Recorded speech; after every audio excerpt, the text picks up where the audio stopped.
እጅግ በጣም አሳዛኝ መረጃ ተሰምቷል። ቀመርያ ያሲን ትባላለች። በምስሉ የምትመለከቷት በሳውዲ አረቢያ ኗሪ ወይም ደግሞ በስራ ምክንያት ነው ወደ ሳውዲ ያቀናችው ነው የተባለው። እናም እንግዲህ እዛ በበዓል ዕለት ማለት ነው እንግዲህ በሰሞኑ በዓል በሙስሊሞች በዓል እንግዲህ ወደ ከተማ ወጥታ ነበር። እናም በወጣችበት ወቅት ነው ከኦሮሚያ ክልል ተወላጅ የሆኑ ወጣቶች ናቸው እንግዲህ እንወድሻለን እሺ ማለት አለብሽ በማለት ነው እሷም እምቢ ስትላቸው እንደዚህ እንደደበደቧት ጭምር ነው ይፋ ያደረገችው።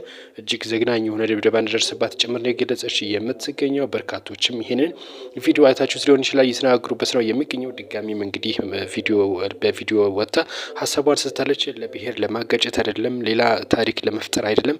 እኔ ግን ፍትህ ነው እየጠየቅኩት ተደብድቤያለሁ አልፈልግም በማለት ብቻ አማራ በመሆኔ ብቻ የተደበደብኩት። እናም እነዚህ የደበደቧት ለህግ እንዲቀርቡላት ጭምር ነው የተገለጸችው። ደብዳቤዎቹ ግን የኦሮሚያ ተወላጅ እንደሆኑና እንደዚሁም በብሔር እንዳጠቋትም ጭምር ነው እንግዲህ ቀመርያ ያሲን የገለጸችው። እጅግ አሳዛኝ